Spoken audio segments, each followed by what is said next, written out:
ये यहाँ पर आप देख सकते हैं कि यहाँ पर हिंदू धर्म ही नहीं, हर एक धर्म के जो हैं वो पवित्र ग्रंथ रखे पड़े हैं, चाहे वो शिव महापुराण हो, चाहे वो भगवत गीता हो, चाहे वो श्रीमद् भगवत गीता हो, चाहे वो वेद हो, चाहे वो कुरान हो, चाहे वो पंजाबियों की गुरु ग्रंथ साहिब को। यहाँ पर आपको मार्कंडेय पुराण देखने के लिए मिल जाएगी, यहाँ पर आपको श्रीमद् भगवत गीता देखने के लिए मिल जाएगी, यहाँ पर आपको श्रीमद् भगवत महापुराण देखने के लिए मिल जाएगा। यहाँ पर ऐसी कोई भी बुक नहीं है जो आपको देखने के लिए नहीं मिलेगी। यहाँ पर आपको सत्यार्थ प्रकाश भी देखने के लिए मिलेगी। यहाँ पर सारे आपको जो ग्रंथ हैं, जितने भी पुराण हैं, 18 पुराण, चारों वेद देखने के लिए मिल जाएंगी। ये सारी बुक्स जो हैं यहाँ पर अवेलेबल हैं। अब आपको जो हमारा आज का मेन मुद्दा है कि हमारी सदग्रंथों में लिखा क्या है और हम आज तक क्या करते हुए आए हैं, तो सबसे पहले हम शुरुआत करते हैं श्रीमद् भगवत गीता जी से। ये श्रीमद् भगवत गीता है, गीता प्रेस गोरखपुर से, और जय दयाल गोविंद का इसके अनुवादक हैं। ये भी आप देख सकते हैं। ये देखिए, मैं 1 मिनट आपको दिखा देता हूँ अच्छे से। ये देखिए, ये है गीता प्रेस गोरखपुर से, और साधारण भाषा टीकण सहित, और थोड़ा आपको अंदर भी दिखा देता हूँ इसके। ये देखिए, प्रकाशक एवं मुद्रक है, ठीक है, 37वां पूर्ण मुद्रण है इसका, ठीक है। और आइए अब जानते हैं कि जो वास्तव में गीता का ज्ञान देने वाला है वो कौन है। यहाँ आप देख कि यहाँ पर हे अर्जुन, नाना प्रकार की सब योनियों में जितनी मूर्तार्थ और शरीरधारी प्राणी उत्पन्न होते हैं, प्रकृति तो उन सब की गर्भ धारण करने वाली माता है। यहाँ पर आप देखेंगे कि प्रकृति को माता बताया गया है, और मैं बीज को स्थापन करने वाला पिता हूँ। यहाँ पर जो श्री कृष्ण जी हैं वो अपने आप को बीज स्थापित करने वाला पिता बता रहे हैं। अब आप देखेंगे कि वो पिता एक्चुअली में है कौन। अब आपको बताया जाएगा कि उस टाइम पे जो श्री कृष्ण जी ज्ञान दे रहे थे, एक्चुअली में श्री कृष्ण जी थे भी या नहीं। यहाँ पर आप देखेंगे कि यहाँ पर जो ज्ञान देते हुए श्री कृष्ण जी खुद कहते हैं, अध्याय 11 के अंदर श्लोक नंबर 32 में आप पढ़ेंगे कि सर्व लोगों का नाश करने वाला बढ़ा हुआ काल मैं हूँ, और इस समय इन लोगों को नष्ट करने के लिए यहाँ पर प्रकट हुआ हूँ। जबकि आप जानते हैं कि श्री कृष्ण जी तो वहाँ पर पहले से ही प्रकट थे, पर फिर भी वो कहते हैं कि इस समय मैं प्रकट हुआ हूँ, जो कि जितने भी यहाँ पर प्रतिशपियों की सेना में स्थित लोग यानी योद्धा लोग हैं, वे सब तेरे बिना भी नहीं रहेंगे। अर्थात अगर तो युद्ध नहीं करता है तो भी मारे जाएंगे।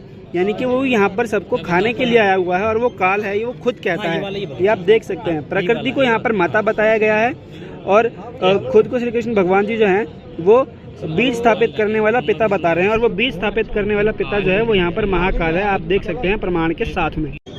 गीता 6 श्लोक नंबर 16 में बोला है कि हे अर्जुन, यह योग यानी भक्ति ना तो बहुत खाने वाले की और ना बिल्कुल ना खाने वाले की, ना अधिक सोने वाले की, ना अधिक जागने वाले की सफल नहीं होती। बिल्कुल ना खाना, व्रत करना, व्रत के लिए गीता जी ने स्पष्ट मना किया है। गीता अध्याय 6 श्लोक नंबर 16 जी 16।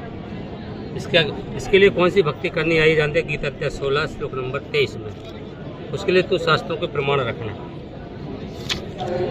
गीता अध्याय 16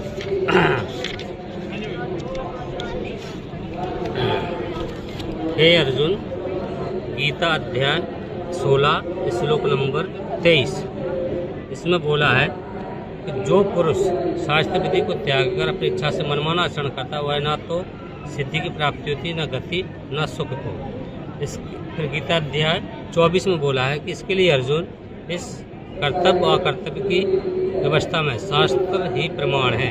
ऐसा जानकर तू शास्त्र विधि नियत कर्म करने योग्य है, यानी शास्त्रों के अनुकूल भक्ति कर्म करने तो योग्य भाई यहाँ पर ऐसा लिखा है कि आपको सिर्फ शास्त्र विधि के अनुसार ही भक्ति करनी चाहिए।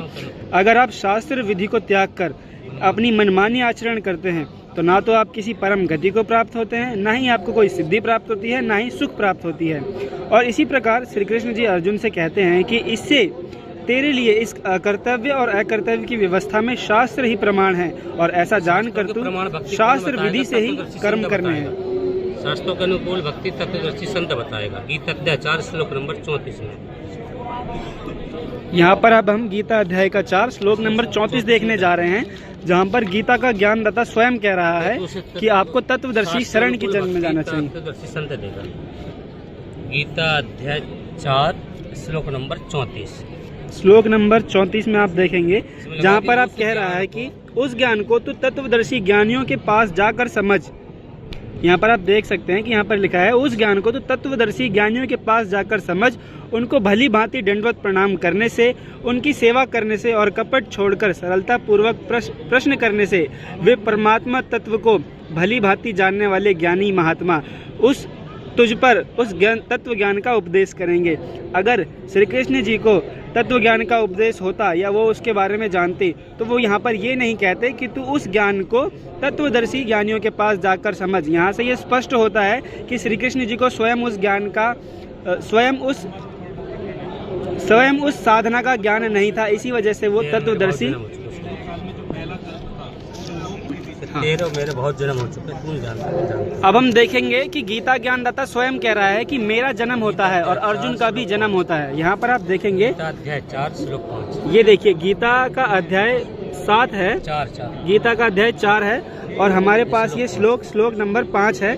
ठीक है, वो कहते हैं कि ये देखिए इस पर श्री भगवान बोले कि हे परम तत्व अर्जुन, मेरे और ये देखिए आगे तेरे बहुत से जन्म हो चुके हैं, उन सबको तू नहीं जानता, मैं जानता हूँ। यानी कि श्री कृष्ण भगवान कहते हैं कि मेरे और तेरे बहुत जन्म हो चुके हैं। जिन भगवानों के जन्म होते हैं हम उनकी पूजा करते हैं। यहाँ पर आप देख सकते हैं, यहाँ पर आप देख सकते हैं ये गीता जी का एक पृष्ठ है जिसमें ढूंढते ढूंढते ये मिला है कि परमात्मा जो है वो अविनाशी है। यहाँ पर इसका प्रमाण है कि यहाँ पर लिखा गया है उत्तम पुरुष तो अन्य ही है और जो कि तीनों लोकों में प्रवेश करके सबका धारण पोषण करता है और अविनाशी भी वही है।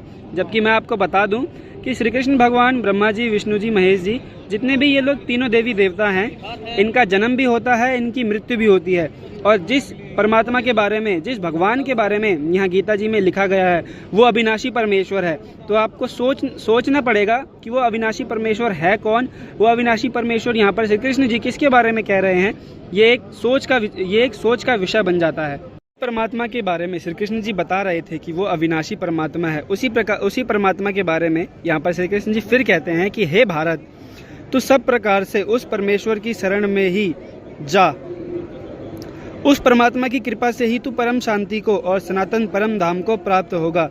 यानी कि यहाँ पर किसी अन्य भगवान की बात चल रही है जहाँ पर उसकी शरण में जाने के बाद ही परम शांति मिलेगी और आप परम धाम को जा सकते हैं, जहाँ से जाने के बाद साधक फिर कभी भी संसार में लौटकर नहीं आता है। क्योंकि ये जो जितने भी लोग हैं वहाँ पर मरने के बाद, मृत्यु के बाद में सभी जो हैं वो दोबारा से जन्म लेते हैं, दोबारा से पुनरावृत्ति में आते हैं। तो अभी हमें फिलहाल गीता अध्याय 4 के श्लोक नंबर 15 पे, और यहाँ पर लिखा है कि उसके पश्चात उस परम पद रूप परमेश्वर को भली भांति खोजना चाहिए, जिसे गए हुए पुरुष फिर लौटकर संसार में नहीं आते हैं। संसार में लौटकर नहीं आते से यहाँ पर मतलब है कि उनका जन्म और मरण दोबारा से नहीं होता है, उनकी प्रॉपर मुक्ति हो जाती है। और उसके आगे देखेंगे कि जिस परमेश्वर से इस पुरातन संस्कार की प्रवृत्ति होती है, यानी कि जिस परमेश्वर ने इस संसार को बनाया है, विस्तार को प्राप्त हुई है, उसी आदि पुरुष नारायण के, यहाँ पर जो भगवान है उनको नारायण नाम दिया गया है, उसी आदि पुरुष नारायण की मैं शरण हूँ। इसी प्रकार दृढ़ निश्चय करके उस परमेश्वर का मनन कर निंद्यासन करना चाहिए। यानी कि यहाँ पर श्री कृष्ण भगवान खुद कहते हैं कि उस परमेश्वर की शरण में तो मैं भी हूँ। जहाँ पर अब आप देखेंगे कि वो परमात्मा है कौन, जहाँ पर ये आप देखेंगे गीता अध्याय के 18 और श्लोक नंबर 62 में हम अब जाएंगे। ये देखिए गीता अध्याय 18 का श्लोक नंबर 65, जहाँ पर भगवान कह रहे हैं कि हे भारत, तू सर्व प्रकार से उस परमेश्वर की शरण में जा। यहाँ पर देखिए वो किसी और परमेश्वर की शरण में जाने को कह रहे हैं। जिस परमेश्वर की शरण में जाने को ये कह रहे हैं, ये वही परमेश्वर है जिसकी शरण में आने के बाद आपकी जन्म मृत्यु कट जाती है। उस परमात्मा की कृपा से ही तू परम शांति को भी प्राप्त होगा और सनातन परम धाम को भी प्राप्त होगा। तो इससे निश्चित है कि जो सर्व संसार की रचना करने वाला परमात्मा है वो कोई और है, ब्रह्मा विष्णु महेश नहीं है। क्योंकि ब्रह्मा विष्णु महेश की तो खुद मृत्यु होती है। यहाँ पर श्री कृष्ण जी खुद पहले एक्सेप्ट करते हैं कि हे अर्जुन, मेरे और तेरे तो कई जन्म हो चुके हैं। अब जिसका जन्म होता है इस संसार में उसकी मृत्यु भी निश्चित होती है। इसी प्रकार शिव जी, ब्रह्मा जी और विष्णु जी, यानी कि तीनों देवताओं की जो है वो मृत्यु होती है, जन्म होता है। यहाँ पर आदि परमेश्वर कोई और ही है। जिस गूढ़ रहस्य को जानने के लिए आप संत रामपाल जी महाराज जी के चैनल पर विजिट कर सकते हैं और सत्संग भी सुन सकते हैं, ताकि आपको आदि नॉलेज भी हो सके।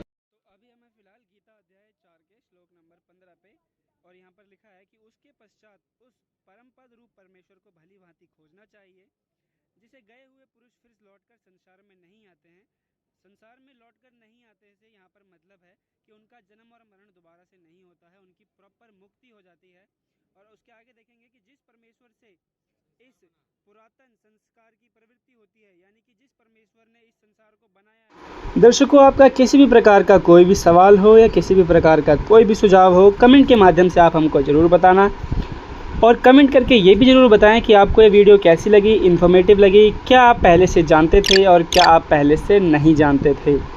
अगर आप गीता जी के गूढ़ रहस्यों को और अच्छे से जानना चाहते हैं, व वेदों के इस गूढ़ रहस्यों को और अच्छे से जानना चाहते हैं, तो ज़रूर संत रामपाल जी महाराज जी के सत्संगों को सुनिए, क्योंकि जैसे मैं आपको बताने की कोशिश कर रहा हूँ, उससे भी अच्छी तरीके से Sant Rampal ji Maharaj line by line, word to word पढ़ के इस गूढ़ रहस्य को समझाते हैं। वो कहते हैं ना दर्शकों कि गुरु बिन वेद पढ़े जो ज्ञानी, समझे न सार रहे अज्ञानी। आप ये सब पढ़ तो ज़रूर लोगे, ये आप सब कुछ पढ़ तो ज़रूर लोगे, लेकिन समझ नहीं पाओगे। समझने के लिए आपको गुरु की आवश्यकता होती है। उसी प्रकार दर्शकों, आपको इन सभी गूढ़ रहस्यों को समझने के लिए एक गुरु बनाना